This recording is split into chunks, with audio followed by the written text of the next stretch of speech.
Right, the most amazing fish and chips, which is my go-to comfort food, served with incredible fries and the most delicious mushy peas. For me, fish and chips screams cod. Highly sustainable, delicious, but the secret is in the batter. This is a beer batter, 00 flour, eggs and beer. It sort of makes it lighter, crispier, and it's an amazing flavor. The secret is to make that batter the night before. The more you can let it rest, it becomes so crispy. Take your cod, run it through into seasoned flour, salt, pepper. You could jazz this up a little bit with a touch of paprika. Lightly season your fish. Too wet a fish can destroy the batter, so I like to season my fish first with salt. That extracts the moisture from the fish, which keeps the batter even more crispy. Then from there, just brush off that seasoning and just pad down the fish. That way it stays nice and firm. Into the flour and then nicely rolled. Make sure you get the ends done. Dredge the fish in the flour in order to make sure the batter sticks. Really important. And then next, into the batter. Make sure you dust off any excess flour. Otherwise, you get these white clumps of flour underneath the batter. Into the batter. Let it sink. I like topping tailing my fish. I trim the top, trim the base. I've got an even piece of fish. If it's cut evenly, it's going to cook evenly. Shake off the excess flour and into the batter. Roll that fish round and let it sink in there. Now, oil comes up to 300. It takes about 6 to 7 minutes to cook beautifully. But here's the secret. Keep that fish coated. This is where it gets messy but exciting. Lift up your fish, go left to right, dredging it, and then very quickly get a point of the fish. Let the batter run down, shake off any excess flour, and then into the fryer. And just sort of taunt it first and just let it lay away from you. Shake the pan gently. That starts to cover the top of the fish. Take a spatula and just gently baste the top of the fish. Once you've had the fish in there for 2 minutes, flip over the fish. And that way you see it evenly coated. Look at that. It's beautiful, golden brown.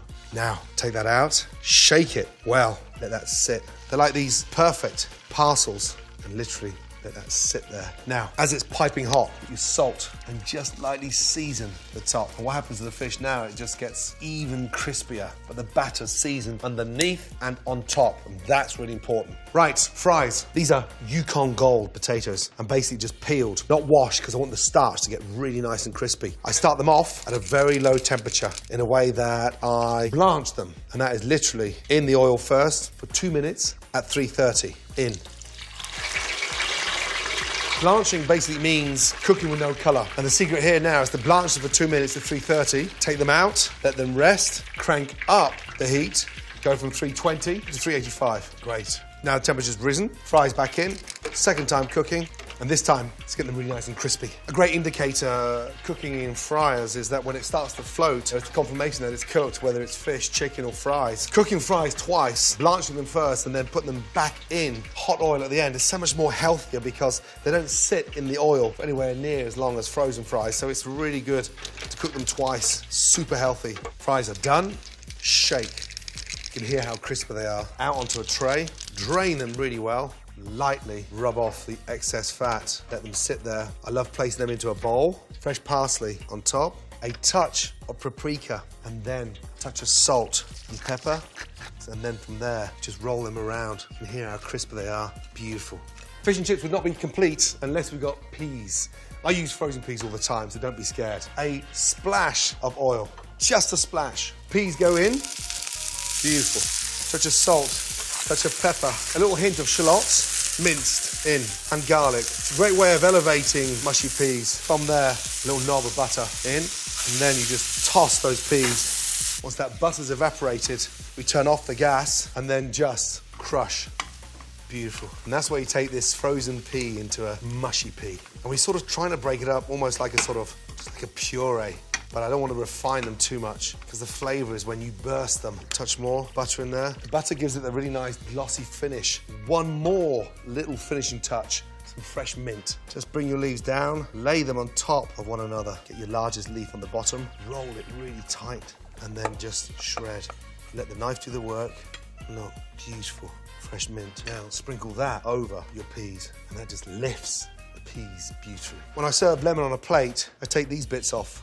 These are like the posh parts. It's just like the perfect wedge or slice of lemon. And now we're ready to plate. Fish comes over.